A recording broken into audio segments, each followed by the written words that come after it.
I actually don't believe in failure because failure means that you've given up, and I don't ever give up. And so that means that any setback is a learning and you create a new path. And failure to me is like abandoning. And even if you change course, that's still not a failure. You're still looking for the path to get you there.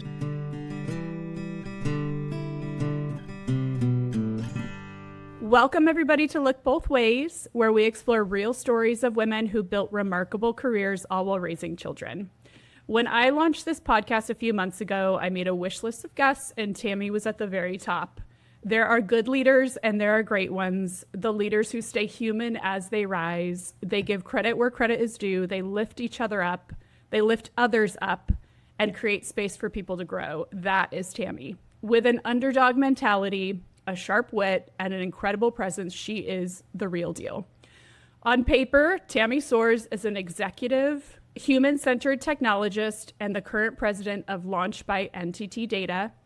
For over more than 2 decades, she's led digital transformation at the intersection of design, technology, and business, from early Silicon Valley startups to global enterprises, all while raising 2 children and navigating major personal and professional reinventions. This conversation is about what it really looks like to build a life, not just a career. Tammy, I'm so excited you're here. Thank you for coming and welcome to Look Both Ways. I am so honored to be here. I really appreciate this. There's not a lot of space to tell stories like this, so I appreciate you creating this space for us to share these sometimes hard stories to talk about. So thank you for having me. Yeah, thanks for being here. So let's start from the beginning. Where did you grow up and what was your childhood like? Yeah, so I grew up in Central California, just east of Fresno, up in the mountains. So I spent my first 10 years in Fresno, and then my dad realized that's a tough place to raise kids. And so he wanted to create a better life for us. And so we moved up to the mountains. And the mountains hold a special place for me. We spent my entire childhood camping. My dad worked for the school system, and so he got lots of time off in the summers when we were out of school. So we would go up to the mountains and camp for just weeks at a time. And so moving up there was a really big dream of his, and it just allowed us to kind of move into this space. It's where we spent our family time. And so we did that when I was about 10. Pretty humble beginnings. We didn't have a lot of money. My mom used to make milk. She would do half and half, like whole milk with powdered milk. We got the big government cheap blocks of cheese. So we grew up with didn't have a lot of things. My first Christmases up the hill, we'd get socks and the things that you sort of need. And I think that humble beginning has always really grounded me in who I am today. So I grew up there. My dad wanted a boy, and I was the first kid, and I was a girl, and he raised me like a boy, very rough and tumble, and even though he has very traditional views of gender roles, he did not raise me that way. And so I was very much raised with my 2 younger brothers and just that rough and tumble. So we lived up there. I grew up in the mountains, and my high school was about 700 students. And, I went to school with many of them from kindergarten on. And so it was a little different than what people expect, honestly, when they see me. So that's sort of my early days and sort of where I grew up. So Ben Lomond, right? Santa Cruz Mountains. Yeah. Which is, I'm familiar. We had a friend that lives there, super tiny town, but we probably were camping at a lot of the same campgrounds. I grew up in San Jose, so not terribly far from there. Yeah, I think that's an interesting thing you bring up because, so this mountain range is like Shaver Lake, Auberry for folks who are from California. So it's up in the Sierra Nevada. It's just a mountain range over from Yosemite. But you can look throughout my lifetime, and I moved out of the Bay Area into Ben Lomond because we wanted to be back in the trees and back in the forest. And then even now we moved up to Seattle, and I'm living in Redmond, which is a little town called Ames Lake. And it's the same thing. I'm living in a forest. So I have always tried to go back to those roots. I love that. Big job, small town. Yeah. Yeah, absolutely. Absolutely. Yeah, I feel that in Slow also. So what did you imagine your career to look like when you were growing up?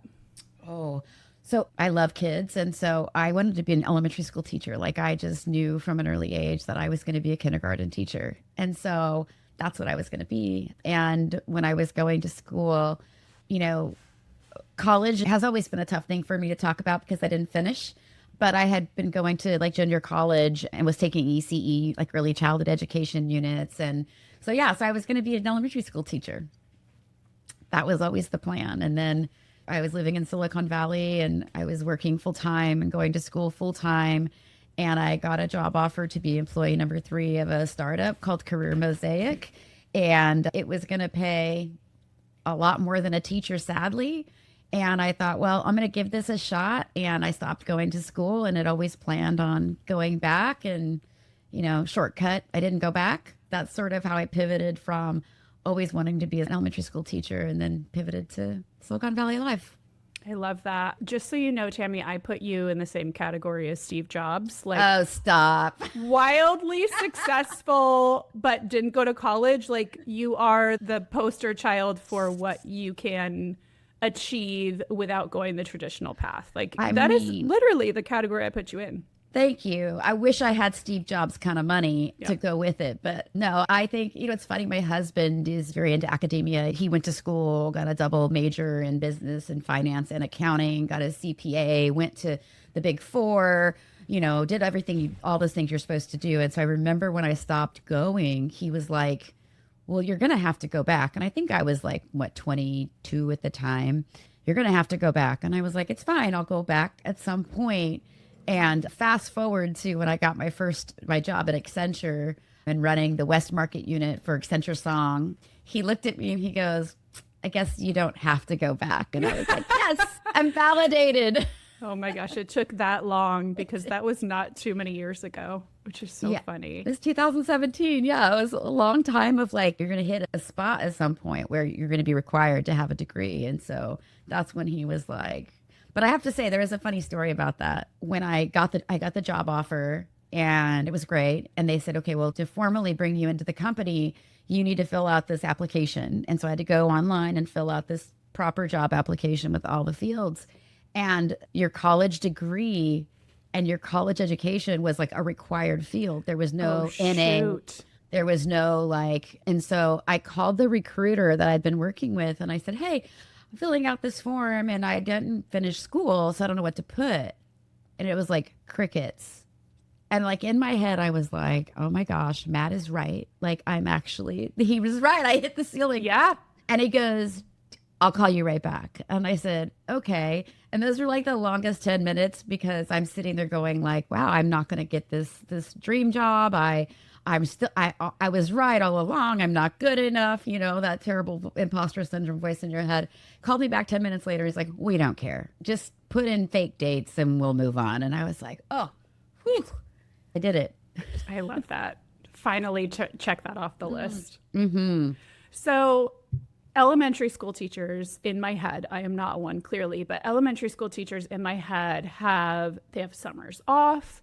Mm-hmm. When there are holidays that their kids are out of school, they are out of school. That work-life balance, though, I could never do it, just say that, is baked in, right? Mm-hmm. So that vision of what raising kids and working looked like, as soon as you made that decision to go corporate, completely changed.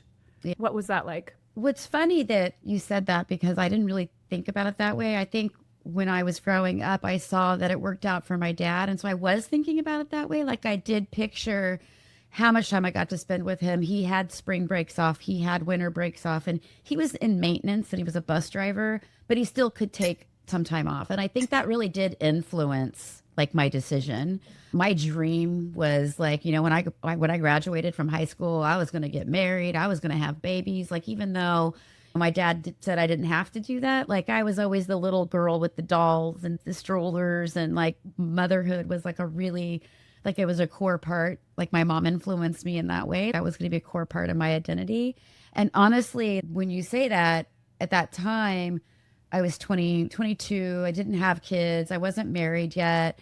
And for me, it was just exciting. Like, I think maybe that's when I sort of got hooked on technology and was just like, saw what the possibilities were. And it really expanded my mindset to think about something different than what I just always assumed I would do. And from very little, this is the job I was going to have. And I don't think at that time I really thought about work-life balance because I wasn't married. I didn't have children. So that wasn't even a thing. Matt was working in the Bay Area as well, and we were just going to grind. And I was really excited about, when I worked at the San Jose Mercury News in classified advertising, I loved the customer interaction. I was really good at it. I was developing the sort of like human connection skills. The more I paid attention to my customers, the more money they spent with me, the more I enjoyed my job. And then I remember I was at the newspaper and the internet launched, and all of a sudden we went from like typing into like what are they called? They're like just stations, they're like monitors with a keyboard. There's not really a computer there. And then all of a sudden we got upgraded to computers, we got email, and I was the one who learned it. And then I wrote a manual, like a manual with screenshots for how to use the new technology, trained everybody. And I was like, wow, this is cool. And so I think at that time, beyond excited, right? And Matt and I were just both like, he was doing really well in his career, and the dollar signs went from like, 2 years before I was making minimum wage in Fresno, California at the Fresno Bee. Then I went to a union job at the San Jose Mercury News making $18 an hour. Then I went to like this salary at a startup. And so for me, I think it was just, to answer your question more directly, like that wasn't even part of my equation yet. Yeah. Yet. Yeah. You were thinking about career and climbing, and where do you think your ambition came from? Oh, that is such a good question. Wow, I've never thought about that before. Isn't it funny? Yeah. Because I feel like I've been thinking a lot about this. Everybody who I'm interviewing has ambition. You don't. When you have children, if you are not ambitious, you don't keep going, you don't keep climbing, because it's adverse, right? It's not Right. It's not necessarily a warm and cozy environment to continue to push. And so ambition is one of those things in my head, Tammy. I'm trying to figure out, are we born this way? Or are there influences in our lives that help shape how ambitious we become? What do you think? Well, I think, reflecting more on the question, I think when I, working with my executive coach many years ago, one of the things that we talked about was my personality, like how my personality came to be. And she uses the Enneagram, which was, Yep. oh my gosh, like I remember, shout out to Anna Poole, who is still in my Yes. life, and I love her dearly. I remember she brought me the Enneagram, and she's like, I think you're a challenger, you're number 8. And challenger was this, like I used to call myself like a mama bear. Like I'm fiercely protective of my team. I'm fiercely protective of my people, almost to my detriment. I respond and react. I think that's because when I was younger, my mom got very, very sick. Like she almost died, like when I was a teenager. And I took over her duties as far as like getting my brothers up for school, doing all the laundry, making all the food for everybody. And so at a very young age, like I had to take on like this very, protective, like I just had to grow up really fast because I just had to do those things. And I think that, in addition to like never wanting to not have, always wanting to provide, I think it's the combination of those kinds of things. I developed this need to like take care of people. And then also like the way to do that for me was also money. Like, how do I make sure I always have enough money to provide? And so it's maybe a combination of those things, but I also like love the success. Like I feel good about myself when I succeed. And I think that's a core part of it. That's where it comes from. I actually don't even consider the word failure. I remember I was interviewing somebody for our team back in the day. Team Tangerine. Team Tangerine. And they asked me, tell me a time that you failed. And I sat there and I thought about it for a long time. And I was like, I actually don't believe in failure, because failure means that you've given up. And I don't ever give up. And so that means that any setback is a learning and you create a new path. And failure to me is like, oh, abandoning. And even if you change course, that's still not a failure. You're still looking for the path to get you there. So I don't know. I love that. Okay. When you landed at the workforce, did you feel your gender at all? Did you feel like you were different than the men in the corporate world, or were you just built and trained and designed differently? So I think that because, like, I definitely have my femininity. Like, I love to dress up. I love to play with makeup. I love to do a lot of, some of those things. I'd love to go shopping. Fashion's a big part of my persona. I love to do those things. I would say, though, that early in my career, it made me a lot more tolerant. Like, I was really thinking about this recently. And I remember I was working at Bernard Hodis Advertising, Agency Life, and this is the company that owned Career Mosaic. So while I was at the startup, I was also part of this larger company. And the guys would go to lunch and go to like a strip club for the all you can eat buffet.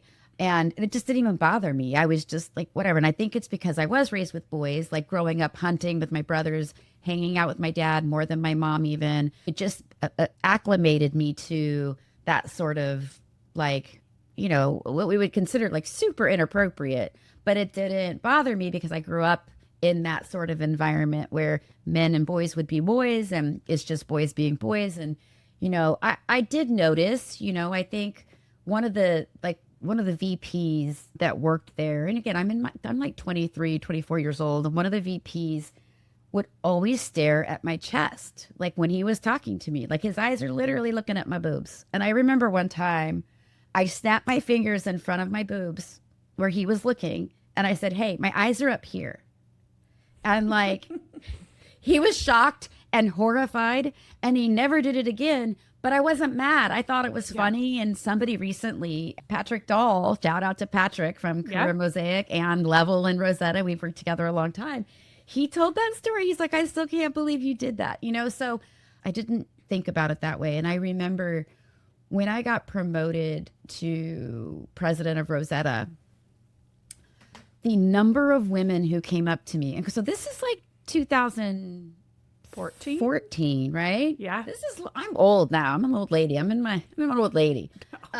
Just kidding. I thought I was at the time, but now I have perspective. In all seriousness, this is when I realized the number of women who came up to me and said, "How did you do it? How did you break through the ceiling? I'm so proud that we have a female leader." And they were like, women I never met on our team. And I have chills right now, even talking about it. And I think that was when I was able to look back and go, why did I have to work so hard to get this role? I was passed over for this role multiple times with men being brought in from outside the company with no track record. And let's be honest, like I had a kick-ass track record at that point. Amazing. Right? Yep. Grew multiple accounts to largest accounts in digital agency record, like, and they still weren't giving it to me because, well, could she make that leap? Like, yeah, she did it here, but could she do that? And so that's when I started looking back and going and being more, oh, you know what? I am the token lady in the room sometimes. And, oh, I do get called in at the last minute to make sure that we've got female representation. And I started just paying attention and noticing those things more. Yeah.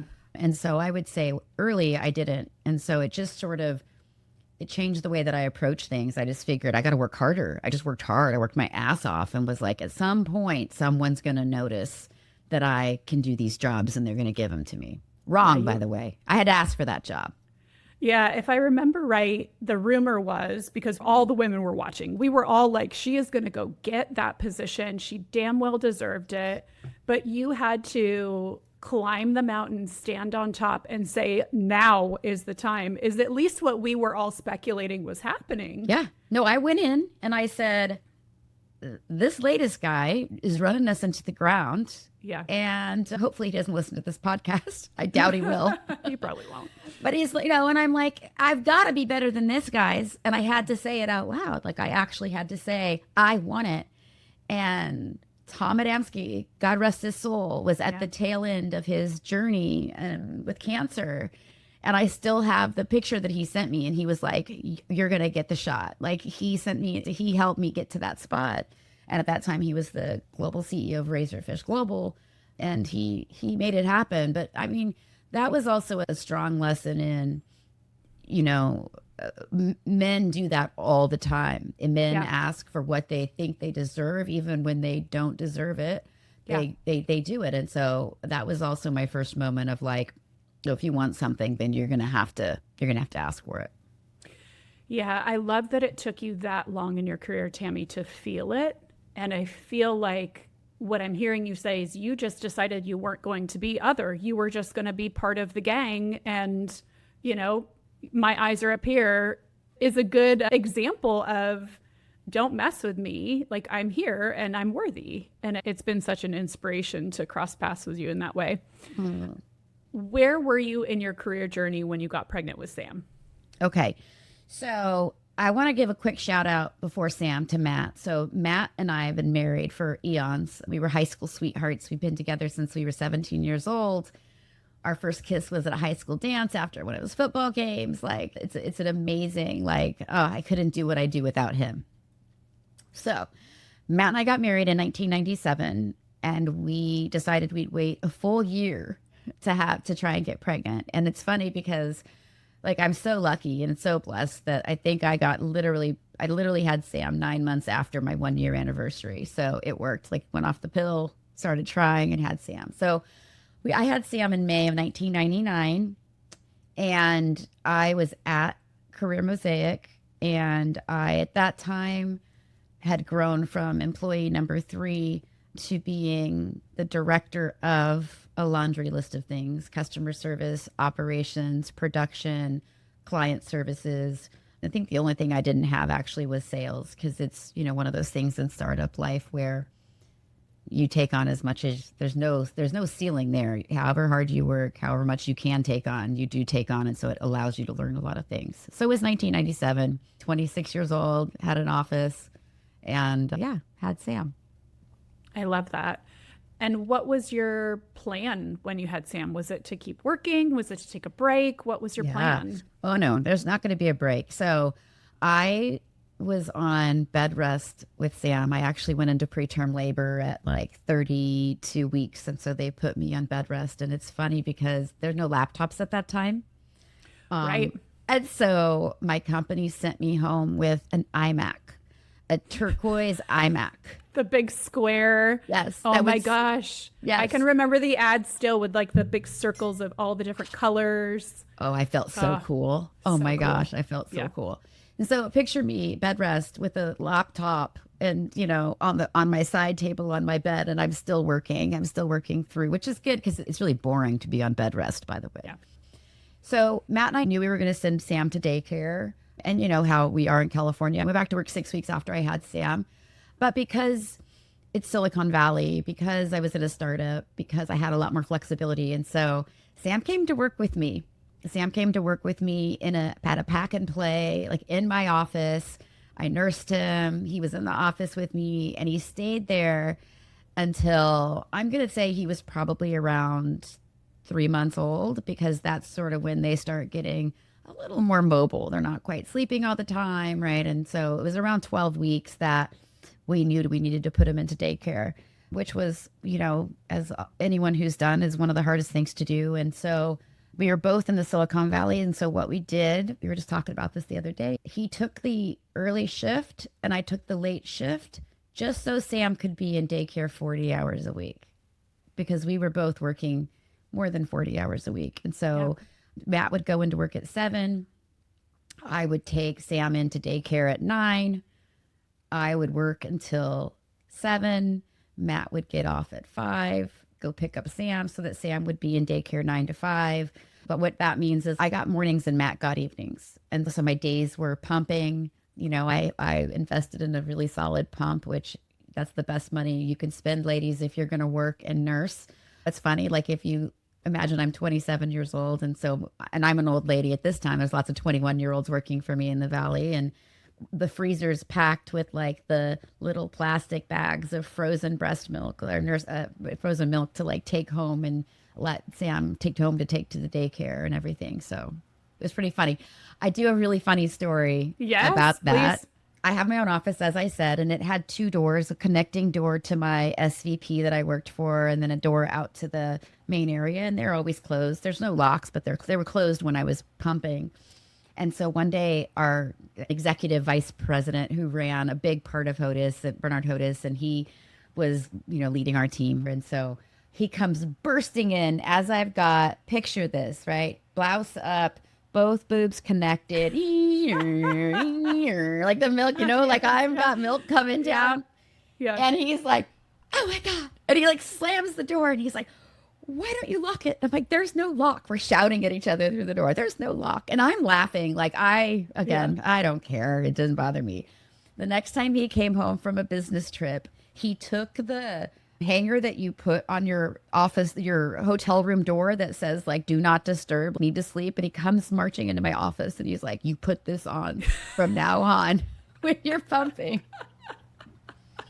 So I love that. I don't know if you know this, Tammy, but I was in that stage when we were working together, and Annie had remodeled that nice little mom's room upstairs, and we used to just hold court. There were probably 4 or 5 of us that would all huddle in at the same time, hook ourselves up with our little laptops, and we had this little mom's club that was just a nice, sweet bonding period of time. But anyway, I'm not sure. I didn't know that. I love that. We were probably 40 feet from your office and just, holding mom court. So that's amazing. Great. Okay, so back to work. Sam's little, in daycare. You and Matt are making it work, early shift, late shift. How many years pass before Alyssa comes? So when Sammy was 15 months old, my startup got acquired. So Bernard HOTUS sold off Career Mosaic to a company called Hot Jobs at the time. And so I was at an inflection point. I clearly wasn't going to move to Atlanta. I'm not that ambitious. Like I'm not moving my family to Atlanta to continue to run this business for a company there. So I knew I would be leaving. And honestly, at that time, I was just exhausted. It had been at least 12 months of this like crazy schedule, missing time with my son. And it was really hard. And the last thing I wanted to do was like to go find the next thing. So I thought, Matt and I talked about it and we said, okay, well, I'm going to take some time off and be a stay-at-home mom. Like I'm going to give this a shot. And so when Sam was 15 months old, I stayed home, and then I got pregnant with Alyssa. And then I had Alyssa in September of 2001. And then I stayed home with her and him for a full year before I just couldn't take it anymore and like needed to get back into my career. When I say I couldn't take it anymore, I don't mean it wasn't like one of the most, if not the most amazing times of my life. I'm so fortunate and so grateful and so privileged to be able to take that time and spend that time with them. But I also felt like I had lost some of my own identity. There was no Tammy anymore. It was mom, mama. Even my husband was calling me mama. He still calls me mama, even though the kids aren't here. And so I had lost a part of me that I missed a lot. And I knew I could be better. I'd be happier and more fulfilled if I was able to go back to work. So had Alyssa in September of 2001, and then started dipping my toe back into the workforce, probably the fall or winter of 2002. I feel like that dynamic of staying home, because when I was working for Publicis Group, I got a nice 5-month leave, which was not my experience the first time around. Like, shout out to the French-owned Publicis Group. To me, it felt itchy, right? It wasn't, I loved my time with my son. I loved being a mother, but there was a piece that just was not quite fulfilled in that I didn't just want to speak to toddlers and babies all the time. And my brain, I felt like, was just a little bit in idle. What advice would you give to women who are wrestling with, is it okay to feel like I need to go back to work? I absolutely do think it's okay to feel that way. In reflection, I felt like the world was passing me by as it relates to my career. And so I'd look around and see the people that I had been working with. Oh my gosh, I'm going to cry now. I didn't expect to cry during this part of the story. I saw the people that were, moving up in their careers, and people that were peers of mine, men, were now vice presidents.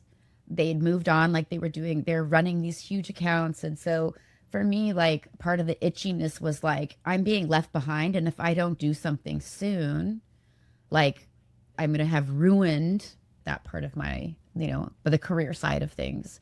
And I would say, I think that any time in life, we're always looking to the next thing, always. And so the way that I talk to women now who are sort of in that phase of their life, and I have like, she's going to listen to this, my former chief of staff who worked for me for a little over a year or so at Soul Machines, just had her second baby. And she was really struggling with being my chief of staff. As you can imagine, it's pretty demanding. Yeah. Her two little babies at home. And she made this decision, like it was better, it was good for her family to take the time. And I had lots and lots of tears. And the coaching I gave her was, you will never get this time back. And when you look back, it's a blip. Like when I look back on that time, even though, oh my gosh, it felt really long, I felt itchy, I felt uncomfortable. Like it's just this teeny tiny little moment. And so it's easy to say and harder to do, but to enjoy that time, try and be present and just appreciate that they're only that size and there's only that moment for so long, and just try and enjoy it and know that, look at me, like my career came right back on track. That was a blip in my career. And so that's what I would say. And I think it's okay. Like the other thing that I, sort of regret is I was just as ambitious at home. And so instead of spending the time with my kids, whether it's, I did do play dates and we did go to the park because you got about 16 hours a day to kill. So you got to find things to do. But a lot of times it was, oh, I got to do the laundry. I got to keep the house clean. I've got to keep everything up and I've got to do all these things because that's part of a stay-at-home mom, is doing that part of the work. And so, I really wish I would have done more play dates and crafts. And my best friend in the whole planet, Bonnie, was the queen of being a stay-at-home mom. Like she didn't care about her dishes. Her job was the care and nurturing of those kids. And she was like my archetype of like who I really wish I could have been, but it just wasn't my DNA. Yeah. You did it in your own way. Yeah. Okay. So as you're coming back into the workforce, you took a little bit of time off. Mm. What did that look like? Where did you land? So I started small. I knew I didn't want to give up my work-life balance. That Silicon Valley job was hard. It was a lot of work. I didn't want to get back into that. And so I ended up taking an inside sales job at a company called Surf Control. And I did it because inside sales is like 8 hours. You don't take your work home with you. The next day, you've got the calls you're going to make and the clients you're going to reach out to. And then when you're done, like there's no, email was still a thing, but mobile devices were not. There was no Blackberries or Samsung devices or iPhones. And so I looked for something that could fill up some of my time and get me back into it so that I could have the work-life balance. And it's really funny because they almost didn't give me the job because I was way overqualified for it. Sure. Right. And I just had to say, like, you get to take advantage of that. This is what I want to do right now. And I had to actually make a case for why they should hire me. And so, yeah, so it was nice. It was in Scotts Valley. So you were talking about Ben Lomond. So at the time I lived in Ben Lomond. And this company was in Scotts Valley. So my commute was like, I didn't have to commute over the hill into the Bay. I could just drive up, 10 minutes to work. And it was a really nice campus. And there was a really great preschool next door to it. So my kids were right next door in a daycare preschool. So it was great. And I think that that's the part where I started learning grit a little bit there, because if you haven't done inside sales, like picking up the phone and calling somebody who just downloaded your free trial of your software and you're trying to get them to buy it, like it's hard to do. And so you have to do it even if you don't want to do it. But I was salesperson of the year. I qualified for Quota Club like 6 months into the year, which means I exceeded my annual target by 15% in the first half of the year. So I was really good at it. And it was technology again. And so just what I learned about listening to customers and everything, like that's one of the places I learned that. And then, with my kids, I still had the work-life balance. Like I could come home at the end of the day. The only challenge we had there, and this is why I eventually left, was Matt also worked there. Oh. And so he was in sales ops and finance. And so what would ended up happening is we would come home from work and our evenings were spent talking about politics in the office. Can you believe this is happening? And so we actually were like, this isn't good. We're actually now, we aren't actually getting work-life balance because we're bringing work home and stuff with us. And so we decided for me to leave. And it was pretty challenging. I think at that time, Alyssa was having some pretty significant like behavioral issues at daycare. Like she is her mama's daughter at a very young age, very willful, very rules don't apply to her, very you will respect. Like she demanded respect at the age of 3 from people. Like she's not going to Love listen to that. you just because you're older. She's carried that through her life. Whereas Sam was more of a kind of a go with the flow. He never had challenges at school or daycare. He was more of a handful at home.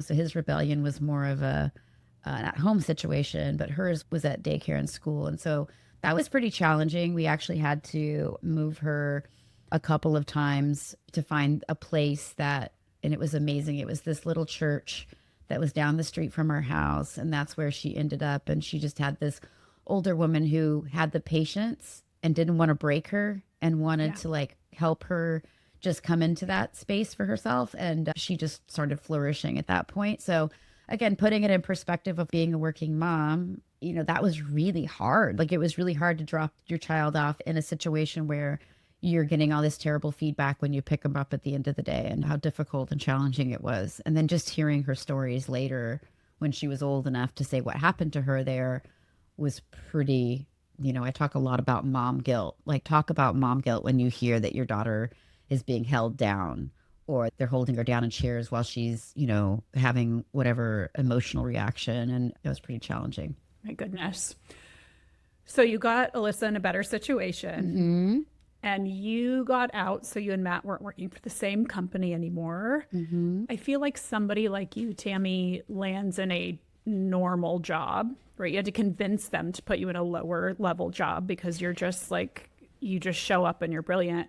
How long did it take for you to get back on a rocket ship, so to speak? Because a workplace sees someone like you and they're not going to, I mean, as we talked about having to stand on the mountain and demand what was yours, they're not going to say, here, take this, but they're going to give you as much as you're willing to take because you're good. Yeah. How long did that take before you found a rocket ship again? Or were you able to kind of stay in a work-life balance type of role for a while? So when I left Surf Control, Matt and I always wanted to like own a business, and his dad owned a business in Mariposa. It's like a gas station, like little market with a deli. And we just always looked at that and said, wow, wouldn't it be great to have something like that of our own? And so we ended up buying, I left Surf Control. He stayed. Now he's got the corporate gig. We're going to rely on his corporate salary, and then it's going to allow us to do some other things. And so we ended up buying a deli next to the Ben Lomond school district. So it was like high school, middle school, and elementary school.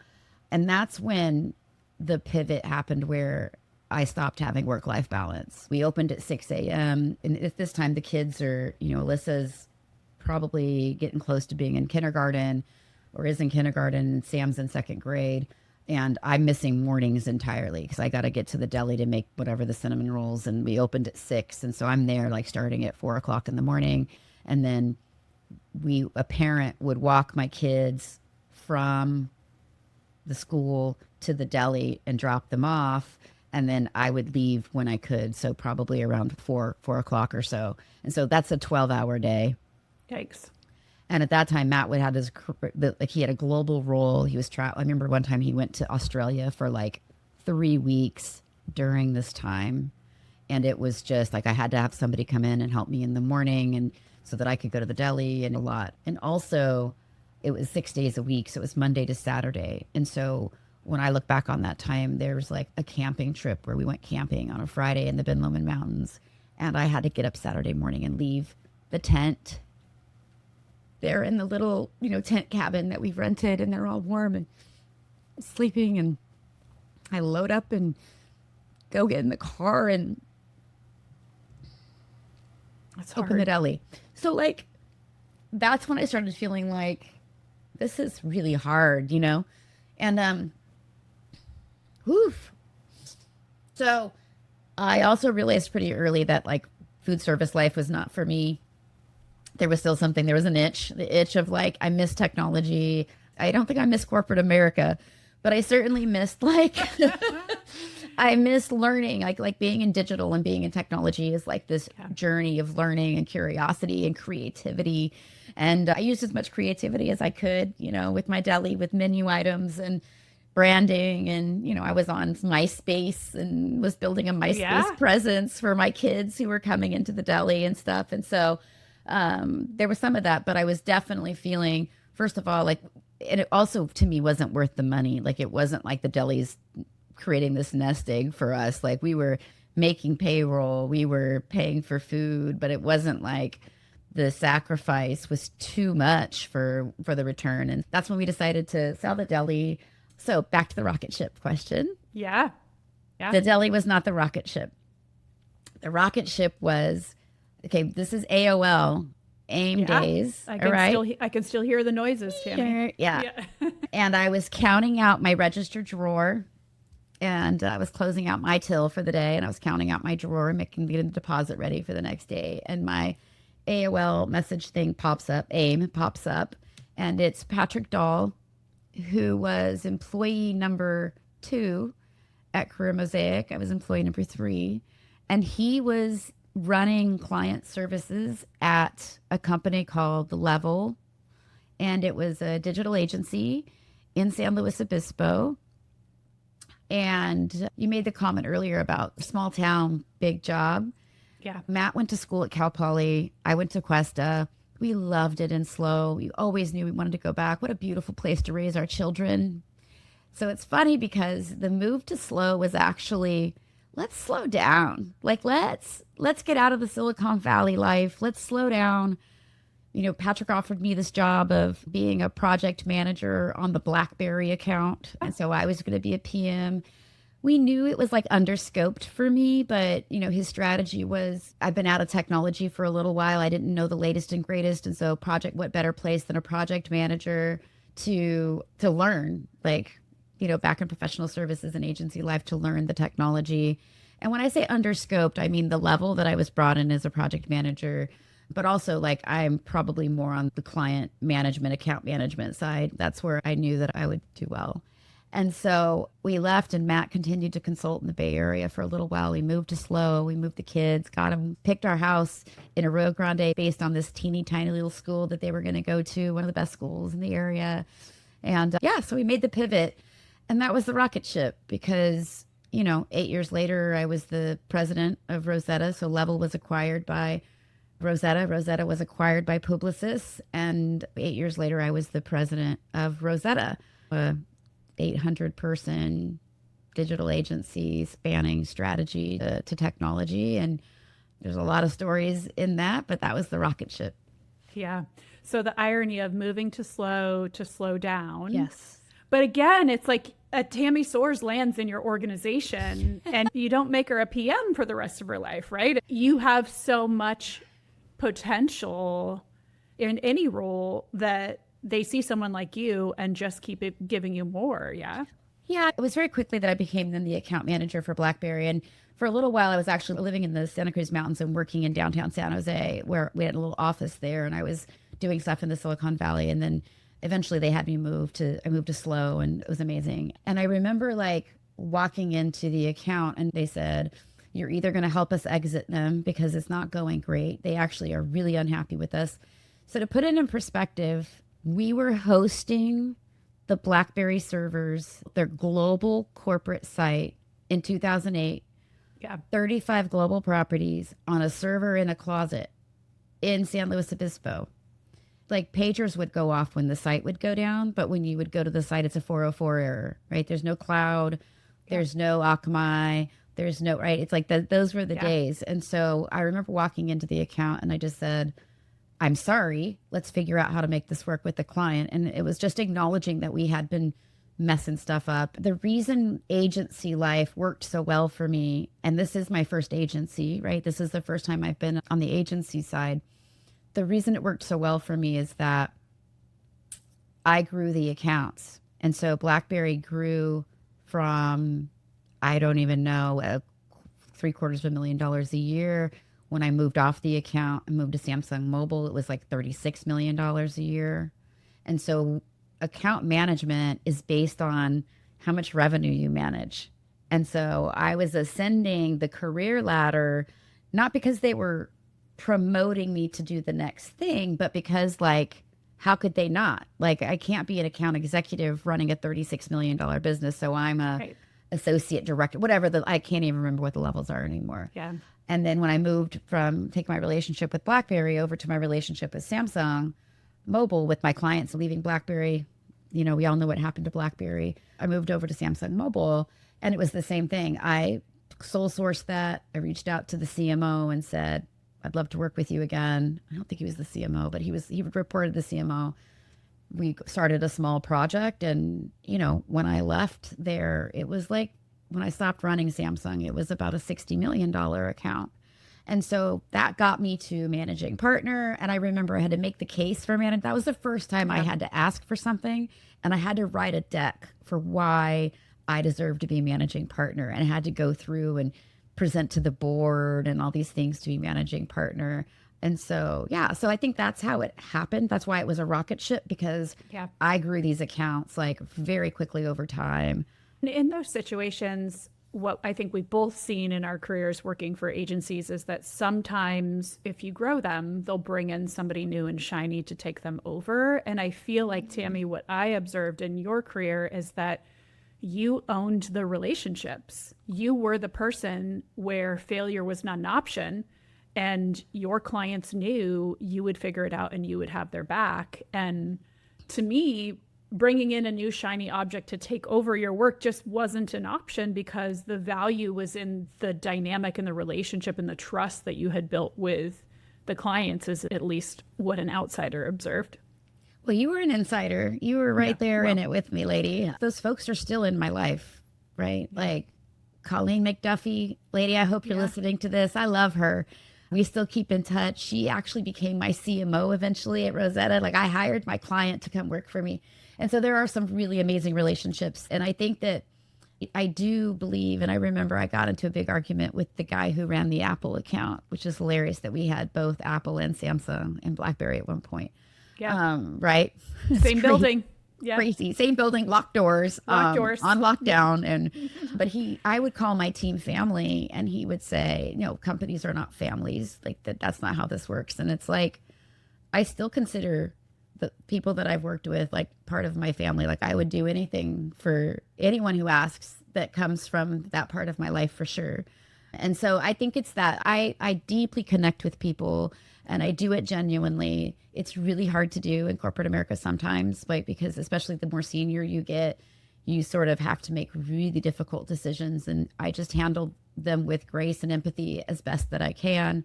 So into the rocket ship, your kids are how old at that time? Oh my gosh.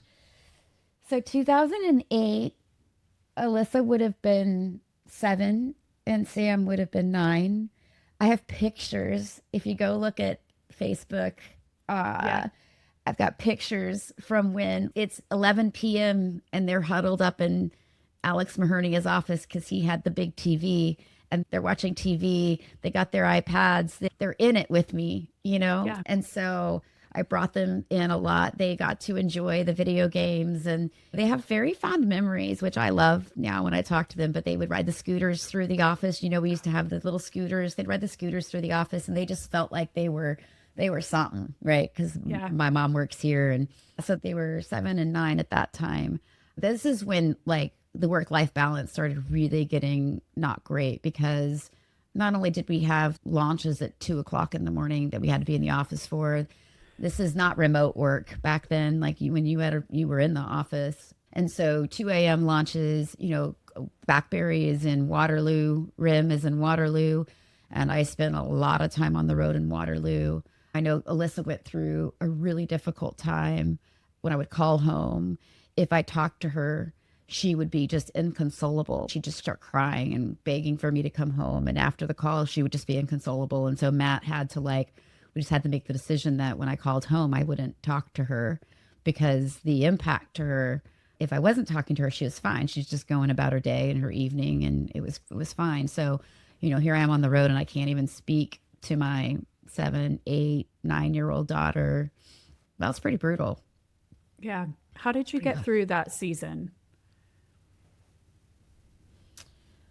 Well, Matt, so I'm on this rocket ship. We recognize that we're on this rocket ship. And he stopped working, actually. At the time, he was just working at the San Luis Obispo Country Club. He was the controller. Like, what a good gig. Our kids got to go to the summer camps, and, it was great.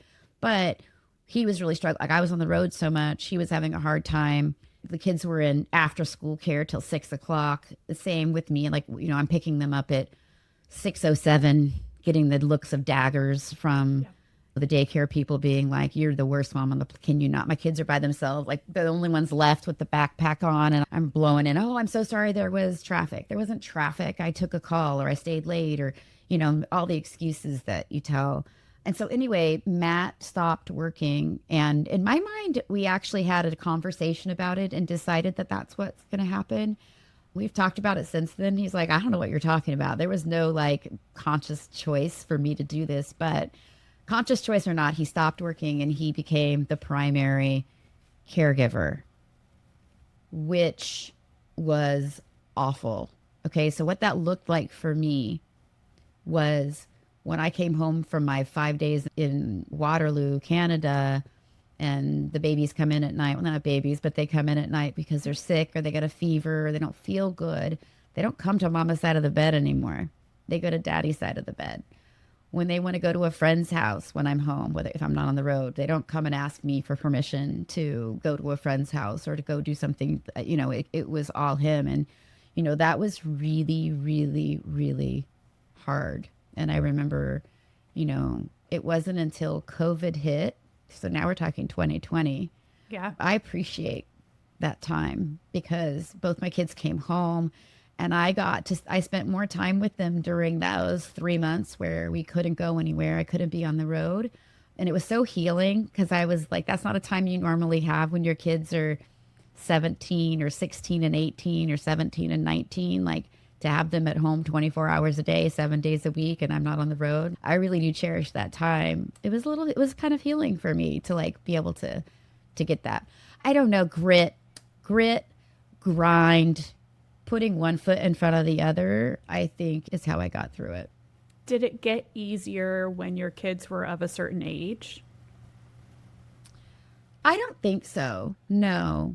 Sammy had a really hard time in high school for a little bit. He just had a hard time. And so him and Matt were not getting along. And, I would come home to just really unhappy home because the kids were just, they were just not getting along.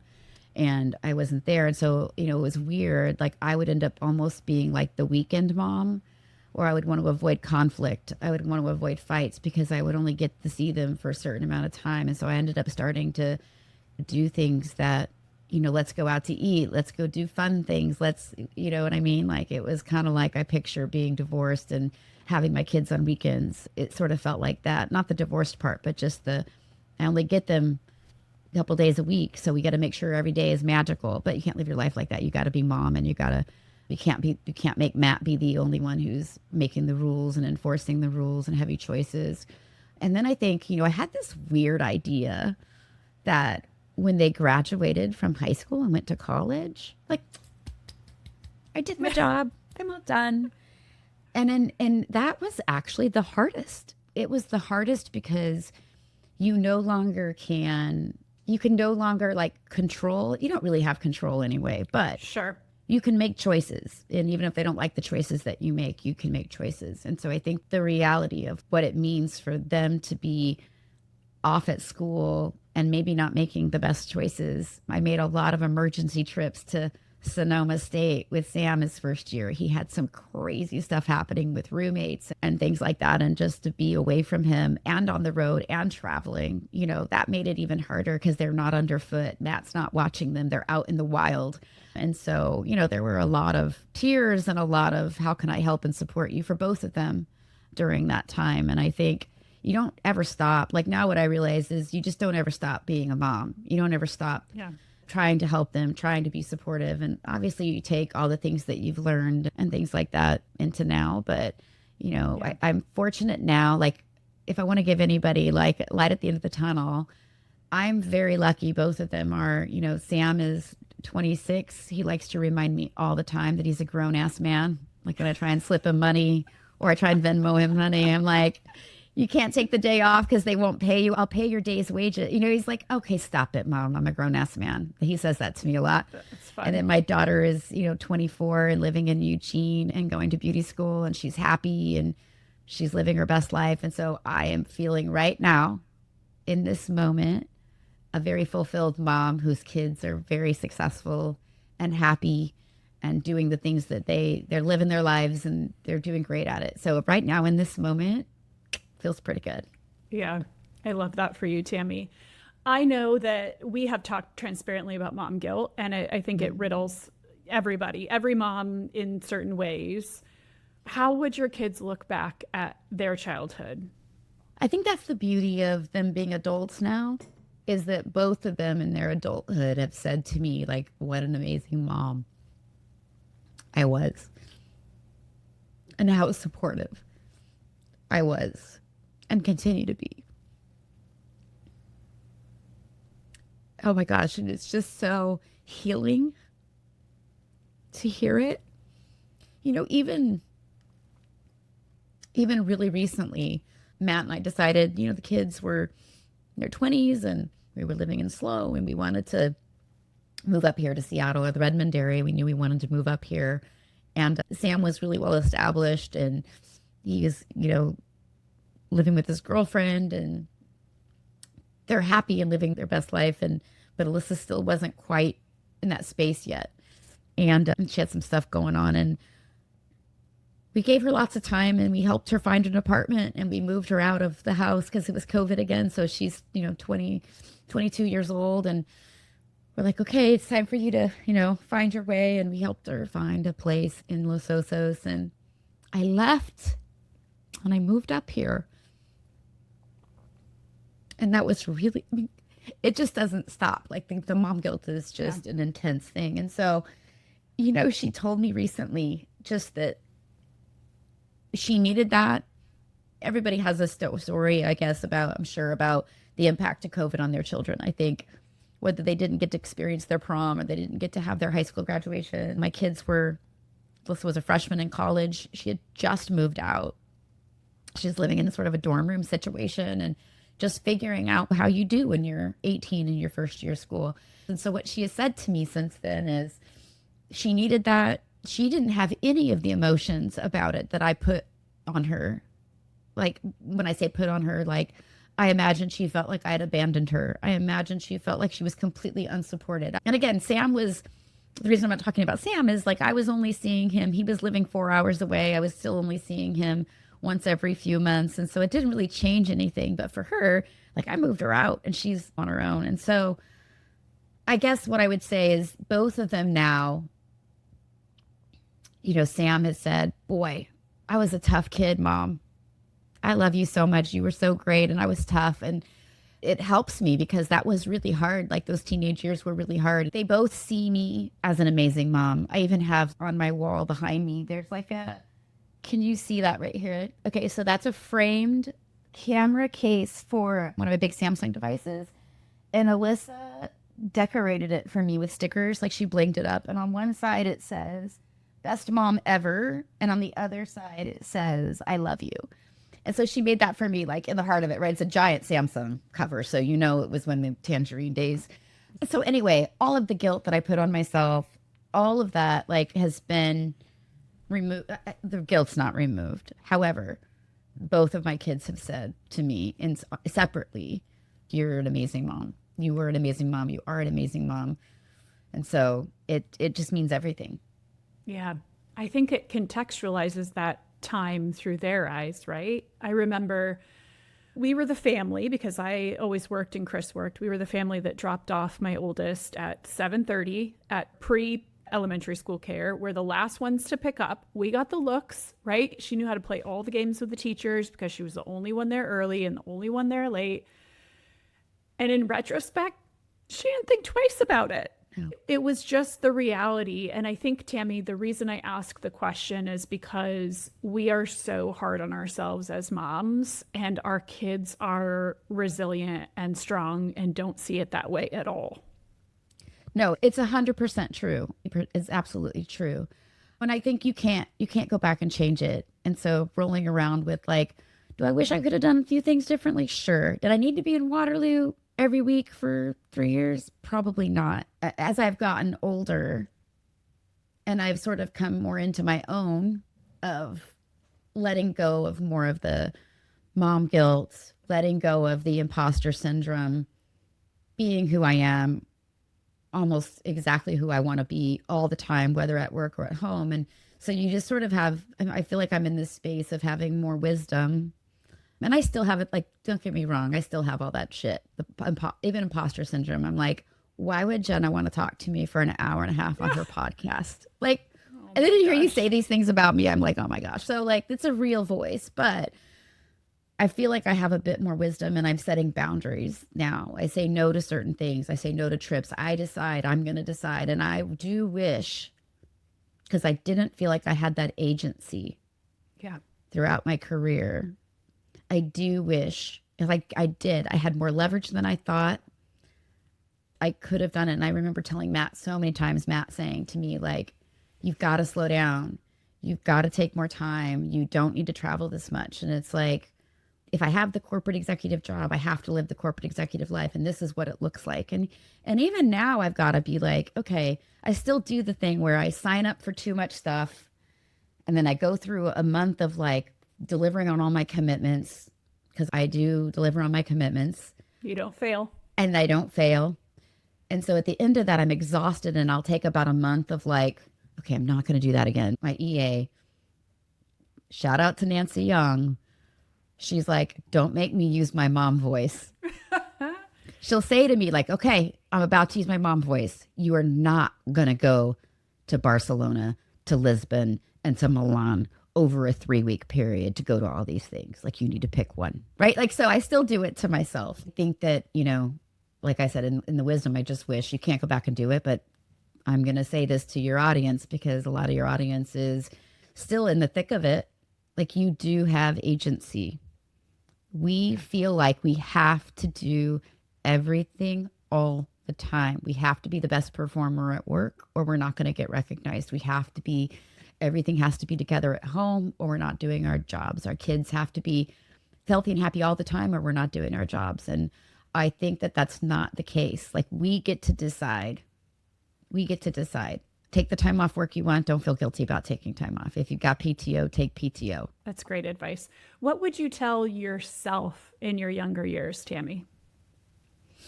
So the career self, I do see the two sides. Like, it's not like the two sides. The Yeah. career self is that you're enough. You have nothing to prove to anyone. I think that I felt so much like the imposter syndrome was very, very strong in me when I started that rocket ship ride. Not before the rocket ship ride. It was definitely the rocket ship. I felt comfortable in my career if I look back in that way. And it was mostly about not having my degree. At some point, somebody is going to figure out I don't have any business being here. I'm a mountain girl. Like, what the heck is going on? And so I think that that's what I would say to my younger self is that you're enough. Don't worry about the degree, just you're enough. So that's the career side. And then I think, you know what? I would just say the same thing for the mom side, actually, now that I say it out loud. Like, what you're doing is enough. Like, you don't have to do more. You're giving the best that you can, and everything that you're doing is enough for you. It's enough for, your children. So yeah, I think you're enough. That's great. Last question. If you had to describe your journey of building your career while raising children in 3 words, what would those be? So my 3 words are forgiveness, grit, and becoming. Forgiveness for the guilt I carried about not being perfect. Grit for moving through like the hardest seasons. And becoming because I've realized, and it even came through today, like, this journey never really ends. whether it's about being a mom or in your career, like you're still becoming like every day. So those are my 3 words. I love that. Thank you so much. Thank you, everybody, for listening to Look Both Ways. If Tammy's story resonates with you, please share this episode, leave a review, and subscribe for more conversations about ambition, resilience, and motherhood. And if you know a woman whose story deserves to be told, or if that woman is you, I'd love to hear from you. Thank you so much, Tammy. Thank you for having me.